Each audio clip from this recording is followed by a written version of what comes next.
মানুষ পৃথিবীতে যেই অপরাধের মাধ্যমে সর্বপ্রথম বিশৃঙ্খলা এবং পাপকর্ম শুরু করে সেই ঘটনা হচ্ছে আদম আলাইহিস সালামের দুই পুত্র হাবিল এবং কাবিলের হত্যাকাণ্ড। কাবিল কর্তৃক হাবিলকে হত্যাকাণ্ডের মাধ্যমে পৃথিবীতে সর্বপ্রথম পাপের সূচনা হয়। এর পূর্বে মানুষ পাপ কী জিনিস, হত্যাকাণ্ড কী জিনিস, মানুষ মানুষকে মারতে পারে, এটা পৃথিবীর মানুষ কল্পনা করতে পারেনি। মানুষের পাপের সূচনা হয় হত্যাকাণ্ড দিয়ে। কি দিয়ে? দেখেন, মানুষের পাপ কিন্তু শিরিক দিয়ে শুরু হয় নাই, মানুষের পাপ কিন্তু বিদআত দিয়ে শুরু হয় নাই, মানুষের পাপ চাঁদাবাজি দিয়ে হানাহানি দিয়ে শুরু হয় নাই, মানুষের পাপ শুরু হয়েছে হত্যাকাণ্ডের মাধ্যমে। আর এই জন্যই পৃথিবীতে আদম আলাইহিস সালামের পুত্র কাবিল এবং হাবিলের পরবর্তী যত মানুষ যত হত্যাকাণ্ডে লিপ্ত হবে, যত মানুষ যত পাপ করবে, অত পাপের হত্যাকাণ্ডের একটা অংশ আদম আলাইহিস সালামের প্রথম সন্তান কাবিলের উপরে বর্তাবে। নাউজুবিল্লাহ কি বাড়িতে গিয়ে বলবেন? হিটলার কয়েক লক্ষ মানুষকে হত্যা করছে না? চেঙ্গিস খান পৃথিবীর বলা হয় প্রায় অর্ধেক মানুষকে হত্যা করেছে। এইভাবে পৃথিবীতে যত মানুষকে হত্যা করেছে এবং কি ভবিষ্যতে করবে, যেইভাবে হোক, সব হত্যাকাণ্ড মিলিয়ে যত পাপ হবে আদম আলাইহিস সালামের পুত্রের একাই এই পরিমাণ পাপ হবে।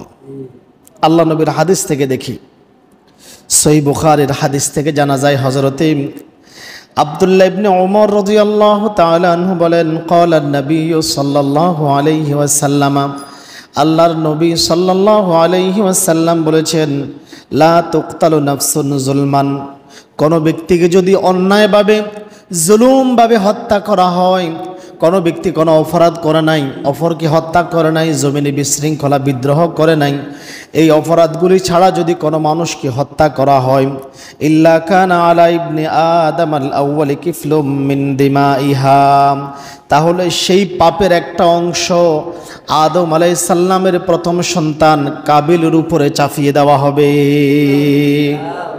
আজকের জামানায়ও যদি কোনো মানুষকে হত্যা করে অন্যায়ভাবে, কেউ হত্যাযোগ্য অপরাধ করেছে তাকে হত্যা করেছে এটা নয়, অন্যায়ভাবে হত্যা করা হয়েছে, জুলুম করে যদি কাউকে হত্যা করা হয়, ওই পাপের একটা অংশ কার উপরে বর্তাবে?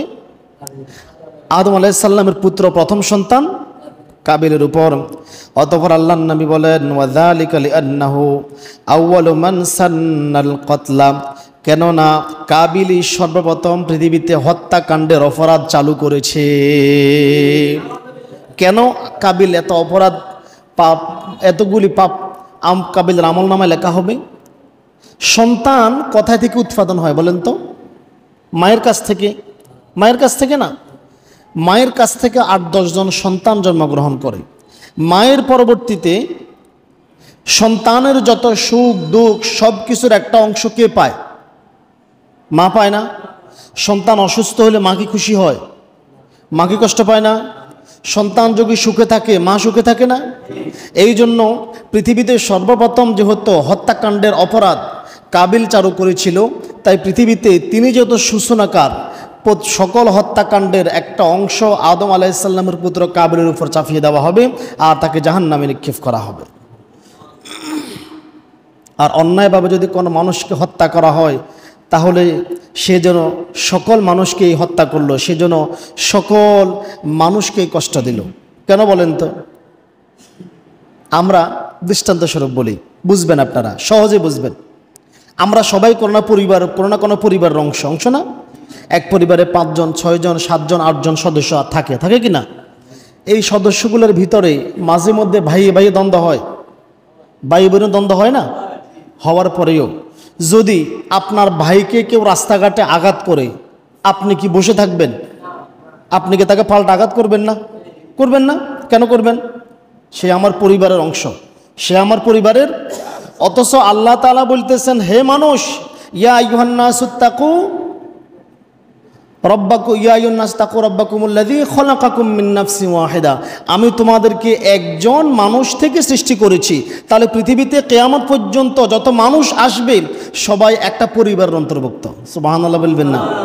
সেই পরিবারের সূচনা করেছিল কে? আদম এবং হাওয়া আলাইহিস সালামের মাধ্যমে। তাহলে আমরা সবাই একই পরিবারের অন্তর্ভুক্ত। তো কেউ যদি পরিবারের একজনকে আঘাত করা মানে পুরো পরিবারকেই আঘাত করা হলো। কথা বলেন না? কেউ পরিবারের একজন সদস্যকে আঘাত করা মানে পুরো পরিবারটাকেই আঘাত করলো। পরিবারের একজনকে কষ্ট দেওয়া মানে সবাইকে কষ্ট দিল। আর এই জন্য আল্লাহর নবী বলেছেন, আল্লাহ তাআলা বলেছেন, কেউ একজন মানুষকে হত্যা করলো মানে সে সকল মানুষকে হত্যা করলো। কেন? সে আদমকে সম্মান করে নাই, তার পিতা আদমকে সম্মান করে নাই। আপনার পিতা এই জায়গায় দাঁড়িয়ে আছে, আপনি কি আপনার ভাইকে ঘুষি দিয়ে দাঁত ভেঙে দিতে পারবেন? ভেঙে দিতে পারবেন? কেন পারবেন না? পিতার একটা সম্মান আছে। পিতার অবর্তমানে হয়তো বা ঝগড়াঝাটি হতে পারে, কিন্তু আপনার একজন পিতা আছে, আমাদের একটা খানদান আছে, আমরা আদম আলাইহিস সালামের বংশধর। আপনি আদমকে সম্মান করেন নাই, এই জন্য আপনি যেন সকল মানুষকে হত্যা করলেন। দেখেন আল্লাহ তাআলা বলেন কোরআনুল কারীম, আল্লাহ তাআলা বলেন মিন আজলি যালিকা, আর এই বিধান এই জন্যই দিয়েছি যে কাতাবনা আলা বানি ইসরাঈল, আমি এই কারণে এই বিধান বনি ইসরাঈলের উপরে দিয়েছিলাম। কেন দিয়েছিলাম? আন্নাহু মান কাতালা নাফসাম বিগাইরি নাফসিন আও ফাসাদিন ফিল আরদি, আমি এই বিধান এই জন্য দিলাম যে যে ব্যক্তি কাউকে হত্যা করবে, অত হত্যা করা ছাড়া কোনো ব্যক্তি হত্যা করেছে এমন অপরাধ, অথবা জমিনে বিশৃঙ্খলা সৃষ্টি করেছে, ফাসাদ তৈরি করেছে, এমন অপরাধে অভিযুক্ত ছাড়া যদি কেউ কাউকে হত্যা করে, আল্লাহর নবী আল্লাহ তাআলা বলেন ফাকাআন্নামা কাতলান নাস জামিআ, সে যেন সকল মানুষগুলিকে হত্যা করে দিল। একজন মানুষকে হত্যা করা মানে অন্যায়ভাবে সে সকল মানুষকে হত্যা করলো। কেন? ওই যে আমরা আদম আলাইহিস সালামের বংশধর, আমরা এক পরিবার এক গোত্রের অন্তর্ভুক্ত। আপনি একজনকে হত্যা করলেন মানে সমগ্র মানুষকে হত্যা করে দিলেন, কারণ সব মানুষই কষ্ট পেল, পরিবারের সবাই কষ্ট পেল। আবার আল্লাহ তাআলা পাল্টা আবার বলতেছেন ওয়ামান আহইয়াহা ফাকান্নামা আহইয়ান নাস জামিআ, আর যেই ব্যক্তি তাকে বাঁচিয়ে দিল অথবা কোনো ব্যক্তিকে বাঁচিয়ে দিল, সেই যেন সমগ্র মানুষগুলিকে বাঁচিয়ে দিল। আল্লাহু আকবার। একজন মানুষকে হত্যা থেকে বাঁচিয়ে দিলেন মানে সমগ্র মানুষকে বাঁচিয়ে দিলেন। দেখেন এই আয়াতের মূল বিধানটা বনি ইসরাইল তথা ইহুদিদেরকে উদ্দেশ্য করে নাজিল করা হয়েছিল। কাদেরকে উদ্দেশ্য করে বলেন তো? কাদেরকে? ইহুদিদেরকে উদ্দেশ্য করে নাজিল করা হয়েছে। অথচ আজকে সেই ইহুদিরাই মানবতার মানবাধিকারের চরম লঙ্ঘন করে নিরীহ শিশু মানুষ নয়, শুধু যাকে যেখানে পাচ্ছে সেখানে হত্যা করতেছে। আল্লাহ অবশ্যই তাদের পাকড়াও করবেন, কারণ তারা অসংখ্য ঈমানদারদেরকে হত্যা করতেছে। শুধু মানুষকেই নয়, কাদেরকে?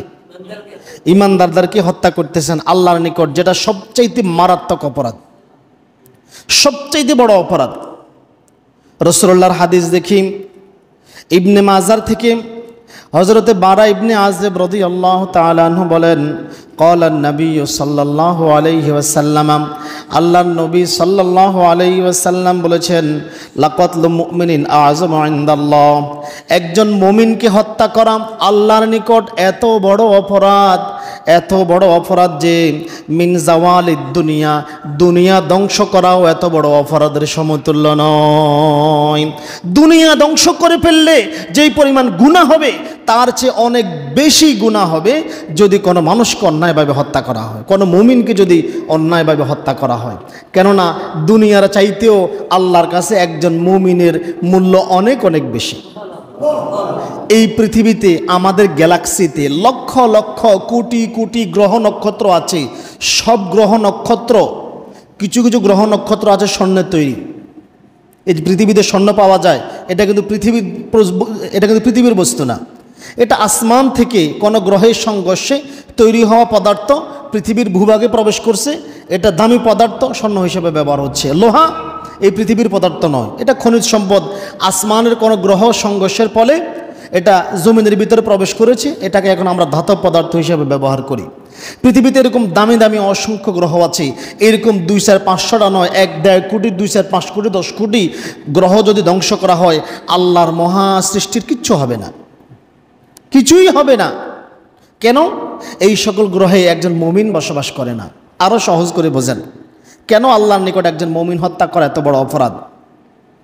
এই মজা করুন, আমাদের হাজী রফিক মিয়ার পশ্চিম মাঠে 5 ঘন্টা জমি আছে। কয় ঘন্টা জমি? কথা বলে না। কয় ঘন্টা জমি আছে? 5 ঘন্টা জমি আছে। ওনার একটা ছেলে তো মারা গেছে সৌদি আরব, আমরা জানি। এখনও আরও কয়জন? 5 জন আছে, 5 জন। এখন ওনার এই 5 ঘন্টা জমি দখল করে নেওয়া কোনো কারণে আর কি, দখল করে নেওয়া ভালো, মানে ওনার উপরে কোনটা বেশি আঘাতজনিত হবে চিন্তা করেন, 5 ঘন্টা জমি দখল করা নাকি ওনার একটা ছেলেকে হত্যা করা? কথা বলেন, বুঝেন না আপনারা? ওনার 5 ঘন্টা জমি দখল করে নিয়েছে, এটা কষ্টের বিষয়। আবার ওনার একটা ছেলেকে হত্যা করছে, কোনটা বেশি অপরাধ, কোনটা বড় বেশি কষ্ট দিবে? ছেলেকে হত্যা করা। কেন? জমিন আসবে যাবে, ক্রয় করব, বিক্রি করব, কিন্তু আমার একটা ছেলের মূল্য আমার কাছে কোটি কোটি টাকা নয়, শুধু কয়েক একর, কয়েকশো বিঘা জমির চাইতে অনেক অনেক বেশি। তাহলে আল্লাহর নিকট এই শুধু দুনিয়া নয়, এরকম কয়েকটা গ্রহের চাইতেও আল্লাহর কাছে একজন মুমিনের মর্যাদা অনেক বেশি। এই জন্য একজন মুমিনকে হত্যা করা দুনিয়ার আল্লাহর নিকট সবচাইতে বড় অপরাধ। অপর হাদিসে আব্দুল্লাহ ইবনে ওমর রাদিয়াল্লাহু তাআলা আনহু বলেন, ক্বালা রাসূলুল্লাহ সাল্লাল্লাহু আলাইহি ওয়াসাল্লাম, আল কাবাইরু, বড় পাপ, কবিরা গুনাহ হচ্ছে আল ইশরাকু বিল্লাহ, আল্লাহর সাথে শিরিক করা। কার সাথে শিরিক করা? আল্লাহর সাথে শিরিক করা। ওয়াল ইয়ামিনুল গুমুস, মিথ্যা শপথ করা। মিথ্যা শপথ বোঝেন তো? মিথ্যা কসম করা, মিথ্যা সাক্ষ্য দেওয়া, মিথ্যা শপথ করা, সবই এর অন্তর্ভুক্ত। ওয়াকাতলুন নাফসি, 3 নম্বরে হচ্ছে মানুষ হত্যা করা। কি হত্যা করা? মানুষ হত্যা করা। আর আজকের পৃথিবীতে দেখেন, বর্তমান পৃথিবীর দিকে তাকালে দেখা যায় পৃথিবী যেন হত্যাকাণ্ডের লীলাভূমিতে পরিণত হয়েছে। পৃথিবী আজকে হত্যাকাণ্ডের লীলাভূমিতে পরিণত হয়েছে। সামান্য স্বার্থ দ্বন্দ্ব তৈরি হলেই মানুষ মানুষকে হত্যা করছে, মানুষ মানুষকে হত্যা করছে। যুদ্ধ জয়ের নামে অসংখ্য মানুষকে বোমা মেরে, গুলি মেরে মানুষকে উড়িয়ে দেওয়া হচ্ছে, হত্যা করা হচ্ছে, ছিন্ন বিচ্ছিন্ন করে দেওয়া হচ্ছে। যুদ্ধ জয়ের নামে কত আবাল বৃদ্ধ বনিতা, তরুণ যুবক, নিরীহ নারী শিশু সকলকে অকাতরে হত্যা করা হচ্ছে। এমন সব লোকদেরকে হত্যা করা হচ্ছে যাকে হয়তো আপনি কোনোদিন চিনেন না। এই যে বোম মেরে, যে সৈনিকটা বোম মেরে, মনে করেন ইসরায়েলের যে সৈনিকটা বোম মেরে ফিলিস্তিনের শিশুদেরকে, একটা পরিবারকে ধ্বংস করলো, সে হয়তো এই পরিবারকে চেনেই না। এই পরিবারের সাথে তার পূর্ববর্তী কোনো বংশেও কোনোদিন দ্বন্দ্ব ছিল না, ঝগড়া ছিল না, এমনিতেই হত্যা করতেছে।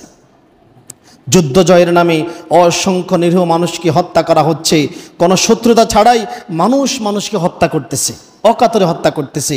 এই যে রাজনৈতিক মারামারি লাগে, রাজনৈতিক মারামারিতে একজন আরেকজনকে মেরে ফেলছে, কাকে মেরে ফেলছে সে নিজেও জানে না, তার সাথে আমার কি দ্বন্দ্ব? সে কি আমার জমি দখল করছে, আমার ভাইকে মারছে, আমার বাড়িতে গিয়ে হামলা করছে, আমি তাকে চিনিই না, শুধু নেতা আদেশ দিয়েছে মার, মেরে ফেললাম। তাকে কেন মারছে হয়তো সেটাও জানে না, কেন মারলাম তাকে সেটাও জানে না, নেতা বলছে মার, এজন্য মেরে দিলাম। আবার সেই সব দেহ নিয়েই, মৃতদিনের দেহ নিয়ে একদল মানুষ নৃত্য করে, আনন্দ ফুর্তি করে, তারাও নাকি মানুষ। হায় হায়, মানবতা, মানবাধিকার কথায় গিয়ে দাঁড়ালো। আজকে পৃথিবীর দিকে তাকান, পৃথিবী আজকে হত্যাকাণ্ডের, হত্যার স্বর্গভূমিতে পরিণত হয়েছে। পিতা পরকীয়ায় পড়ে সন্তানকে হত্যা করতেছে, মা পরকীয়ায় পড়ে সন্তানকে হত্যা করতেছে, করতেছে না? পরকীয়ায় পড়ে স্বামী স্ত্রীকে, স্ত্রী স্বামীকে, সামান্য লোভে পড়ে স্বামী স্ত্রী একে অপরকে হত্যা করতেছে, সন্তান পিতা মাতাকে হত্যা করতেছে, সামান্য সম্পদের দ্বন্দ্বে ভাই ভাইকে কুপিয়ে হত্যা করতেছে। মনে হচ্ছে আসমান থেকে আজকে আর রহমত নয়, হত্যাকাণ্ড, হত্যা আসমান থেকে অকাতরে নাজিল হচ্ছে। কি হবে এই পৃথিবীর? যদি তাই না হবে তাহলে বলেন পিতামাতা কিভাবে সন্তানকে হত্যা করে, সন্তান কিভাবে পিতামাতাকে হত্যা করে? ছি ছি ছি ছি, মানবতার এর চাইতে বড় লজ্জা আর কি হতে পারে? কি হতে পারে? একই জাতি দাবি করা, একই দেশের মানুষ, আমরা সবাই বাংলাদেশের মানুষ না? নিজেদের জাতীয়তা হিসেবে বাংলাদেশে দাবি করি না? আবার নিজেদেরকে মুসলমানও দাবি করি, কিন্তু রাজনৈতিক মারামারি লাগলে একটা মারতে দেরি করি না, একজন আরেকজনকে মারতে দেরি করি না। আমরা একই জাতি দাবি করি, তুমি কেমনে একই জাতি হইলা? কেমনে তুমি একই জাতিতে হইলা? যদি পৃথিবীতে এমনটাই না হয়, তাহলে মানুষ পিতামাতাকে কেন হত্যা করে? কোনো দল বা নেতার আদেশে কেন মানুষ মানুষকে হত্যা করে? বলেন, মানুষ কেন মানুষকে হত্যা করবে? অথচ নিজেদেরকে একই জাতি আর সবাইকে মুসলিম দাবি করে, আমরা বাংলাদেশি দাবি করি। তা আমরা যদি সবাই বাংলাদেশি হই, একই জাতিগোষ্ঠীর হই, একই মুসলমান হই, আমাদের পরস্পর তো দ্বন্দ্ব থাকার কথা নয়। আমাদের দ্বন্দ্ব থাকবে কাদের সাথে? কাফেরদের সাথে। কাদের সাথে? কিন্তু এখন দ্বন্দ্ব হয় কাদের সাথে? মুসলমান দ্বন্দ্ব না এখন। কিছু মনে করবেন না আপনারা, আমি আগেও মসজিদে রাজনৈতিক বক্তব্য দিতে পছন্দ করি না, এখনও দিব না, শুধু বোঝানোর জন্য বলি। একদল আওয়ামী লীগ করে, আরেকদল বিএনপি করে। একই ভাই, একই পরিবারের দুই ভাই, এক ভাই আওয়ামী লীগ করে, এক ভাই বিএনপি করে। এরপরে দেখবেন যে যখন দুই ভাই দুই দল করে, তখন দুই ভাই আর দুই দল, মানে এক ভাই আর এক ভাইয়ের ছায়া দেখতে পারে না, সহ্য করতে পারে না। একই জাতিগোষ্ঠীর মানুষ, একই মুসলমান, এক কথা এমনি মুখে বুলি ফোটে, আমরা ঐক্য চাই, জাতীয়ভাবে ঐক্য চাই। কিসের ঐক্য করবে তুমি? এই নোংরা গণতন্ত্র দিয়ে, এই দলবাজির গণতন্ত্র দিয়ে কোনোদিনও না, পৃথিবীতে ঐক্য হবে না। গণতন্ত্র তৈরি করেছেই মুসলমানদের ভিতরে ফাটল তৈরি করার জন্য। আজকে বাংলাদেশে একটা জাতি না, এই জাতির ভিতরে কত দলে বিভক্ত বলেন? আওয়ামী লীগের আদর্শ এক, বিএনপির আদর্শ এক, জামাতের আদর্শ এক, চরমানের আদর্শ এক, প্রত্যেকের আদর্শ আলাদা আলাদা আদর্শ, কেউ কারো ছায়া দেখতে পারে না। কীভাবে ঐক্য হবে? তোমাদেরকে এই নোংরা গণতন্ত্র তোমাদের ভিতরে প্রবেশ করাইছি, তোমাদেরকে আলাদা আলাদা করার জন্য। তোমরা বোঝো নাই? আমার কথাকে রাগ করেন? রাগ করিয়েন না, বাস্তবতা এটাই। আসেন, আমাদের ভিতরে এই দলবাজি ঢুকেছে, তোমরা আলাদা আলাদা হয়ে যাও। মুসলিম এই নাম তোমরা প্রকাশ করতে পারবে না। অথচ আল্লাহ তাআলা বলেন, দেখেন কোরআনুল কারীম সূরা আল ফুরকান আয়াত নং ৬৮, আল্লাহ তাআলা বলেন, ওয়াল্লাযীনা লা ইয়াদউনা মা'আল্লাহি ইলাহান আখার। আর তারা, মুমিনদের কথা বলতেছেন, তারা আল্লাহর সাথে কোনো ইলাহকে ডাকে না। তারা আল্লাহর সাথে কাকে ডাকে না? কোনো ইলাহকে ডাকে না। ওয়ালা ইয়াকতুলুনান নাফসাল্লাতী হারামাল্লাহু ইল্লা বিল হাক্কি। এবং আল্লাহ যাকে হত্যা করা হারাম করে দিয়েছেন, অন্যায়ভাবে তাকে হত্যা করে না, তারা হচ্ছে মুমিন। ওয়ালা ইয়াজনুনা, এবং জিনাতেও লিপ্ত হয় না। আয়াতে তিনটা বৈশিষ্ট্যের কথা বলেছেন। কারা মুমিন? যারা আল্লাহ ব্যতীত অন্যকে ইলাহ হিসেবে ডাকে না। ২, অন্যায়ভাবে কোনো মানুষকে হত্যা করে না। ৩, তারা জিনায় লিপ্ত হয় না। দেখেন আয়াতের শুরুতে আল্লাহ বলেছেন তারা আল্লাহ ব্যতীত অন্য কোনো ইলাহকে ডাকে না। পরে বলতেছেন তারা অন্যায়ভাবে কোনো মানুষ হত্যা করে না। হত্যার সাথে আল্লাহকে ডাকার কি সম্পর্ক রয়েছে? সম্পর্ক তো ওই যে হাবিল কাবিলের দিকে তাকান, পৃথিবীর প্রত্যেকটা হত্যাকারের দিকে তাকান। পৃথিবীর কোনো হত্যাকারী আল্লাহর উপরে পূর্ণ আস্থা বিশ্বাস ছিল না। পৃথিবীর কোনো হত্যাকারীর আল্লাহর উপরে পূর্ণ আস্থা এবং বিশ্বাস ছিল না। আচ্ছা বলেন, কাবিলের যদি সত্যি সত্যি আল্লাহর উপরে পূর্ণ আস্থা এবং বিশ্বাস থাকতো, সে কি তার ভাইকে হত্যা করতে পারতো? হত্যাকারী যখন হত্যা করে তখন তার ঈমান থাকে না। তার উপরে সে আল্লাহকে রব হিসেবে মানে। কি হিসেবে মানে?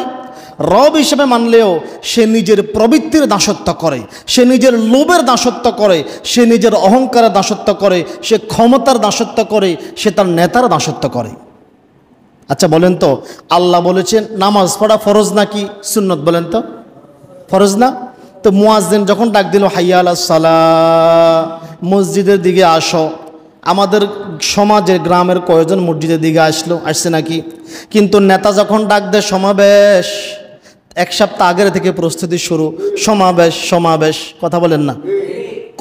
কোথাও মসজিদের আজান বন্ধ করে পর্যন্ত সমাবেশ করা হয়। আবার সেই নেতার কথা মতো মানুষ হত্যা করা হয়, সেই ক্ষমতার জন্য মানুষ হত্যা করা হয়। রাগ করেন আপনারা? আমার কথা রাগ করেন? বাস্তবতা মিলেন না? তারা কি আল্লাহর দাসত্ব না করে নেতার দাসত্ব করতেছে না? নেতারা দাসত্ব করতেছে না? আল্লাহ বলতেছে অমুসলিমদের বিরুদ্ধে জিহাদ করো, যুদ্ধ করো। অমুসলিমদের বিরুদ্ধে জিহাদ করতে রাজি নাই, কিন্তু ওই নিজেদের দল, নিজেরা উভয় মুসলমান, উভয় বাংলাদেশি, কিন্তু দলবাজি করতে গিয়ে এক দলের নেতা আদেশ দিচ্ছে আরেক দলের নেতারে মার। তার আদেশ পুঙ্খানুপুঙ্খভাবে পালন করা হয়। তাহলে বলেন, তার কি আল্লাহর উপরে পূর্ণ আস্থা বিশ্বাস আছে? সে কার দাসত্ব করে? আর এই জন্য নবী সাল্লাল্লাহু আলাইহি ওয়াসাল্লাম সাবধান করে দিয়েছেন। রাসূলুল্লাহর হাদিস সহিহ বুখারী, হযরতে জারির রাদিয়াল্লাহু তাআলা আনহু বলেন, ক্বালান নবী সাল্লাল্লাহু আলাইহি ওয়াসাল্লাম লা তারজিউ বা'দি কুফারান, তোমরা আমার পরে কাফের হয়ে যেও না। কিভাবে? ইয়াদরিবু বা'দুকুম রিকাবা বা'দিন, তোমরা আমার পরে আমার অগোচরে একে অপরকে হত্যা করে কাফের হয়ে যেও না। আল্লাহ নবী সাবধান করে দিয়েছেন, তোমরা আমার বর্তমানে বা আমার পরে তোমরা মুসলমান ভাই ভাই একে অপরকে হত্যা করে তোমরা কাফের হয়ে যেও না। বর্তমানে মুসলিম দাবি করা মানুষগুলি মাতাল হয়ে বা স্বার্থে মানুষকে হত্যা করে, মুসলমানকে হত্যা করে কাফের পরিণত হচ্ছে। আচ্ছা বলেন, আমরা সবাই মুসলমান দাবি করি না? কিছু মনে করি না তো? রাগ করবেন না, আমি রাগ করার জন্য কথা বলি না। এই দলের সংখ্যা কম নয়, ঠিক আছে না? এখন এক দল আরেক দল মারামারি করি, একজনকে আরেকজনকে হত্যা করলো, এটা কি জিহাদ হইল? যে মারা গেল সে কি শহীদ হইল? আরে না, রসুলের কথা হচ্ছে দুইটাই জাহান্নামী। যে মারল যে মরল দুইটাই জাহান্নামী। হাদিস আছে, আসতেছে। বর্তমান মুসলিম দাবি করা মানুষগুলি সামান্য স্বার্থে উভয় মুসলমান দাবি করা মুসলমানের রক্ত জড়াচ্ছে। আল্লাহ নবী বলতেছেন তোমরা কাফের হয়ে যাবে, খবরদার। আজ একদল নরপশু, আবার দেখেন আজ একদল নরপশু সামান্য কাম বাসনা মেটানোর জন্য ছোট্ট ছোট্ট ফুলগুলিকে দর্শন করে হত্যা করতেছে, তারাও নাকি মানুষ। ওই যে বললাম, পৃথিবী আজকে হত্যাকাণ্ডের লীলাভূমি। ক্ষমতার লড়াইয়ে এক ভাই আরেক ভাইয়ের রক্ত নিয়ে তামাশা করে, সামান্য অর্থের জন্য ডাকাতি, চিন্তায়, চাঁদাবাজির নামে মুসলমানকে হত্যা করে, সেও নাকি মুসলমানের সন্তান। হায় হায়, কি হবে এই দেশের, কি হবে আমাদের? কেউ ক্ষমতা ধরে রাখার জন্য মানুষ হত্যা করে, নিজের জনগণকেই হত্যা করে। রাগ করেন আমার কথায়? রাগ না, বাস্তবতে আসেন। আমানতের খেয়ানত করে মানুষ, রাষ্ট্রনেতার উপরে জনগণ সব আমানত। ওমর রাদিয়াল্লাহু তাআলার ঘটনা শুনছেন আপনারা? ওমর রাদিয়াল্লাহু তাআলা বলেছেন, সেই ইরাকের কুফা নগরীতে যদি একজন মানুষ ক্ষুধার্ত অবস্থায় মারা যায়, তাহলে তার দায়ভার আমি ওমরকে দিতে হবে। কেননা আমি তখন, ওমর রাদিয়াল্লাহু তাআলা তখন মুসলিম রাষ্ট্রের খলিফা, মুসলিম দেশসমূহের প্রধান। ওমর রাদিয়াল্লাহু তাআলা বলেছেন, একটা বেড়াল যদি ক্ষুধার্ত অবস্থায় মৃত্যুবরণ করে, আমি ওমরকে আল্লাহর সামনে জবাব দিতে হবে। তাহলে এই দেশের জনগণ সবাই কার কাছে আমানত? রাষ্ট্রপ্রধানের কাছে আমানত।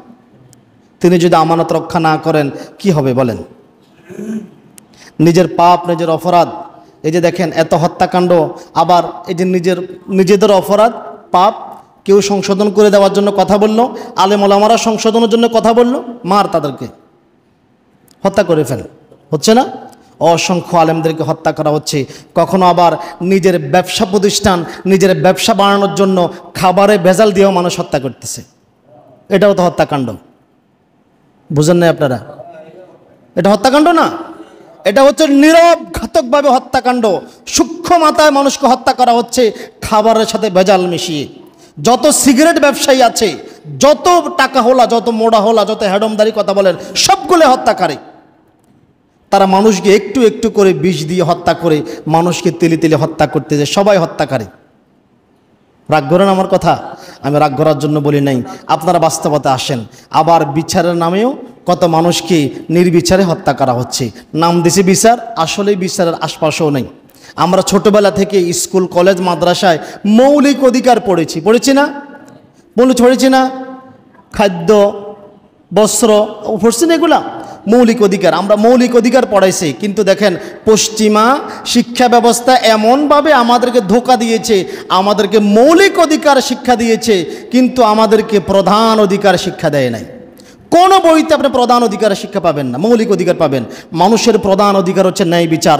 যেই সমাজের ন্যায় বিচার নাই, যেই রাষ্ট্রের ন্যায় বিচার নাই, সেখানে আপনার জীবনের নিরাপত্তা নাই। যেই রাষ্ট্রে ন্যায় বিচার নাই, সেই রাষ্ট্রে আপনার স্ত্রীর পোশাকের নিরাপত্তা নাই। যেই রাষ্ট্রে ন্যায় বিচার নাই, ওই রাষ্ট্রে আপনার নির্ভেজাল খাবারের নিরাপত্তা নাই। আছে? খাবারে যে ভেজাল মিশায় বিচার আছে? তাহলে কি হবে বলেন? আমাদেরকে প্রধান অধিকার শিখায় নাই, মৌলিক অধিকার শিখাইছে। দেখায় তোকে তো অধিকার দিছি, কি দিছে? অধিকার দেওয়া হয়েছে। পৃথিবী যেন আজকে হত্যাকাণ্ডের স্বর্গভূমিতে পরিণত হয়েছে। আবার এই যে এত মৃত্যু দেখার পরেও আমরা মানুষ চিন্তা করি না, নিজেরা সংশোধন হচ্ছে না, বরং মনে হয় আমরা আরও হায়না হয়ে যাচ্ছি। এর কারণ আছে, কারণটা হচ্ছে একটা হত্যাকাণ্ড আর একটা হত্যাকাণ্ডের উৎসাহ যোগান দেয়। কথা কি বুঝে আসছে? একটা হত্যাকাণ্ড কিন্তু আর একটা হত্যাকাণ্ডের উৎসাহ দেয়। যেমন সর্বপ্রথম হত্যা কে করছে? কাবিল করছে। কাবিল দেখাই গেছে হত্যা করা লাগবে, হত্যা করা যায়, এরপরে মানুষ হত্যা করা শুরু করে দিয়েছে। একবার চুরি করে চোর যদি মুক্তি পায় সে বারবার চুরি করবে, একবার ডাকাতি করে যদি মুক্তি পায় তাহলে সে আবার ডাকাতি করবে। এখন একটা ডাকাত দিয়ে আর একটা ডাকাতিকে, একটা চাঁদাবাজি আর একটা চাঁদাবাজিকে উৎসাহিত করে। ঠিক তেমনি করে একটা হত্যাকাণ্ড আর একটা হত্যাকাণ্ডকে উৎসাহিত করে। হয়তো কেউ গুলি দিয়ে মারছে, আর একজন ছুরি দিয়ে মারবে। কথা কি বুঝে আসে নাই? সবাই চিন্তা করে কখন আমি সুযোগ পাবো, কখন আমার হাতে ক্ষমতা আসবে আর আমি প্রতিশোধ নিতে পারবো। বর্তমান সময়ের অধিকাংশ হত্যাকাণ্ডের নিহত এবং হত্যাকারী উভয়, নিহত এবং হত্যাকারী উভয় জাহান্নামী। হুজুর এটা কেমন কথা বললেন? আমার কথা নয়, সহিহ বুখারী 6875 নম্বর হাদিস।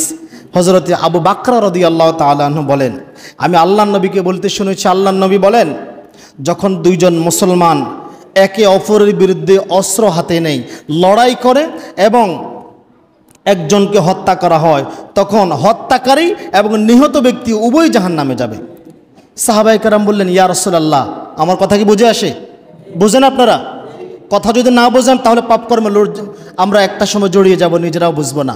নিহত ব্যক্তিও জাহান্নামী, হত্যাকারীও জাহান্নামী।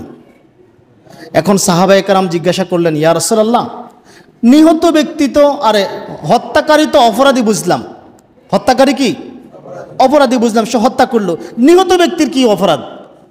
আল্লাহর নবী সাল্লাল্লাহু আলাইহি ওয়াসাল্লাম বলেন, নিহত ব্যক্তিও হত্যা করার জন্য উদ্বুদ্ধ করেছিল। নিহত ব্যক্তি কি করেছিল? হত্যা করার জন্য উদ্বুদ্ধ করেছিল। দুইজন যখন, মানে দুই মুসলমান যখন যুদ্ধ করতেছে, আজকে হয়তো যে নিহত হয়েছে সে সুযোগ কম পাইছে বিধাতে সে মারা গেছে, সেই সুযোগ ফলে কি তারা ছাড়ি দিত? কথা বলেন, বুঝে আসে নাই? এই সুযোগ ফলে কি তারা ছাড়ি দিত? না। এই জন্য আল্লাহ নবী বলতেছেন, হত্যাকারী আর হত্যাকাণ্ডে উদ্বুদ্ধ করেছে উভয় সমান অপরাধী, উভয় জাহান্নামে নিক্ষিপ্ত হবে। বর্তমান মুসলমানদের ক্ষমতার দ্বন্দ্ব, সম্পদের দ্বন্দ্ব, দলগত দ্বন্দ্ব, প্রায় হত্যাকাণ্ডের ব্যক্তিরা এর অন্তর্ভুক্ত। দুই দলদের ঝগড়া করে, উভয় দল এক দল আরেক দলকে হত্যাকাণ্ডে লিপ্ত হওয়ার জন্য উদ্বুদ্ধ করে, উৎসাহিত করে। রাগ করেন আমার কথায়? ক্ষমতার জন্য যে দ্বন্দ্ব হয়, এই দ্বন্দ্বের জন্য মুসলমান যে হত্যা করা, একে অপরকে হত্যা করা হয়, উভয় এর অন্তর্ভুক্ত হবে। নবী সাল্লাল্লাহু আলাইহি ওয়াসাল্লাম অন্যত্রয় সাবধান করে বলেন, আল্লাহর নবীর হাদিস, আন আবি হুরায়রা রাদিয়াল্লাহু তাআলা আনহু قال قال رسول الله صلى الله عليه وسلم, আল্লাহর নবী বলেন, ইয়াকবিদুল ইলমা, কিয়ামতের পূর্বে ইলম উঠিয়ে নেওয়া হবে। কি উঠিয়ে নেওয়া হবে? হাদিসটা খুবই মনোযোগ সহকারে শুনবেন, হাদিসটা সকলে মনোযোগ সহকারে শুনবেন। কেউ যদি কথা বলেন তাহলে আমি কথা বলা বন্ধ করে দিব। কথা কি বুঝছেন আপনারা? দুইজন একটু আলাদা হয়ে বসেন। এই মসজিদে তো আগ থেকে আইন আছে কথা বলা নিষেধ, তাহলে আপনারা কথা বললেন কেন? আমি তো আগে বলে দিলাম, কেউ যদি আলোচনা চলাকালীন কথা বলেন তাকে এখানে দাঁড়া করাই দিব, কারণ আমার কথার সাথেও তার কথার গুরুত্ব বেশি বোঝা যায়। এটা বোঝা যায় না? হাদিসটা মনোযোগ সহকারে শুনবেন। আল্লাহর নবী বলতেছেন, ইয়াকবিদুল ইলমা, কিয়ামতের পূর্বে এলেম, জ্ঞান উঠিয়ে নেওয়া হবে। ওয়ায়াযহারাল জাহল ওয়াল ফিতানু, মূর্খতা এবং বিশৃঙ্খলা, ফিতনা বেড়ে যাবে, ফিতনার পরিমাণ বেড়ে যাবে, প্রকাশিত হবে। অতঃপর আল্লাহর নবী বলেন, ওয়ায়াকসুরাল হারাজু, হারজ দেখা দেবে, হারজ বেড়ে যাবে। কিন্তু হারজ শব্দটা আরবি শব্দ নয়। আল্লাহর নবী মাঝে মধ্যে এমন শব্দ বলতেন, সাহাবায়ে কেরাম এটা বুঝতেন না, সাহিত্যিক সাহাবায়ে কেরাম বুঝতেন এটা কী বললো। হারজ শব্দটা মূলত হাবশি ভাষার শব্দ। হারাজ দ্বারা বোঝানো হয় বিশৃঙ্খলা, হত্যাকাণ্ড।